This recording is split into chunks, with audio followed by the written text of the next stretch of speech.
This is how I look with only natural light coming into my room from the windows, and this is how I look when I use a few simple lights. And notice that the room didn't change and the camera settings didn't change. The whole difference is just done by the lighting.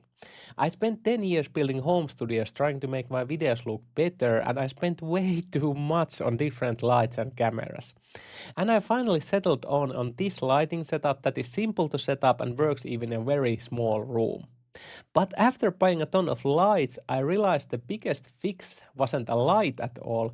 It was a few settings on my camera that I needed to understand before I could get my lights right. But first, let me go through my lighting setup. Here on my right side, I have my main light, Nuver CP100C with this big Godox lantern softbox. The newer CP100C cost around like $250 and this softbox is around like $100. It gives me a very soft and even light that already looks good even if I only use this one light, because now my fill light is turned off. So if you only get one light, I recommend getting a mid-range light like this with a lantern softbox. And when the light comes from only one direction, it creates this kind of more dramatic and moody look. But it's not that hard if you use this kind of lantern softbox instead of those normal softboxes. Because these kind of lantern softboxes acts like a basically mini sun and they will create this very natural look to your videos. So if that is what you want, you basically only need one light. But if you are filming educational content, talking head videos or tutorials, I recommend using at least two lights. When I turn on the second light, you can see that my face looks now more balanced and more evenly lit. The second one is called a fill light and it lets you control how strong the shadows are on the other side of your face. My fill light is called Godox ES45 and it costs around $150, but you can definitely get cheaper LED panels, but make sure that you have LED panel at least with brightness control. And as you can see, I have attached my main lights straight to my desk with desk mounts, and this will save a lot of space from your room. So I highly recommend this kind of setup. And when you are buying your lights, at least check that they have brightness control and that the color temperature is set to 5600 kelvins, which is basically normal daylight. And when your lights have brightness control, you can put them closer to you, which saves space in a small room. Because if you can't change the brightness, your only way to make the light dimmer is to move it further away. But the better option is to get lights that have both brightness control and also color temperature control, so you can adjust the image the way you want. The final thing I needed to learn was to also have background lights.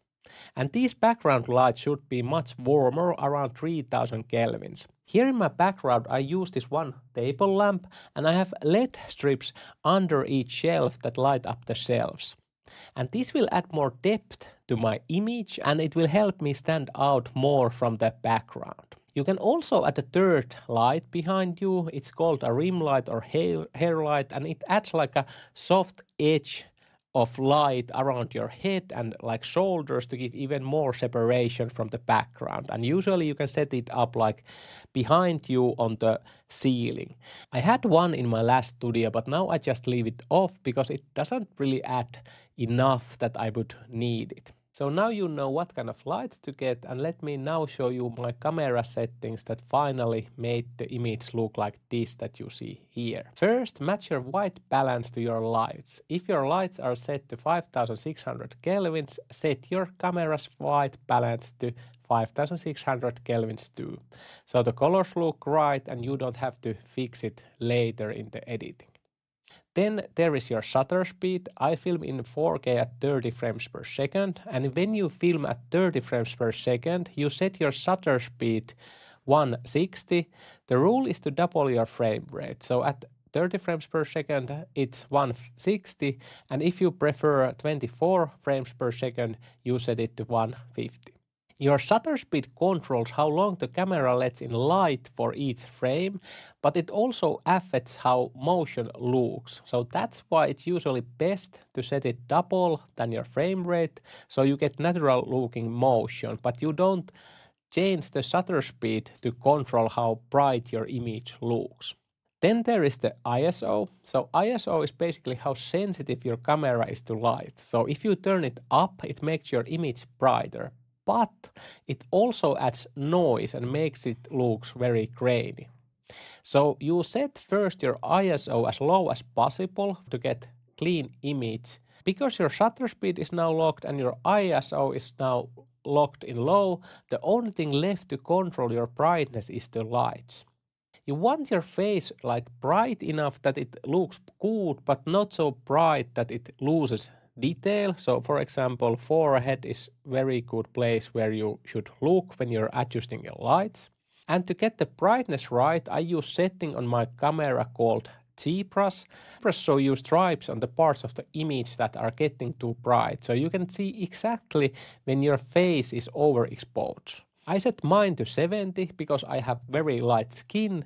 If you have darker skin, you set it a little bit lower, and if you are very pale, you might go a little bit higher, but 70 is a good starting point. Then I just bring the lights up until the ZBrush start to show on my face, and then back off a little, and that's how I know it's bright enough but not too bright.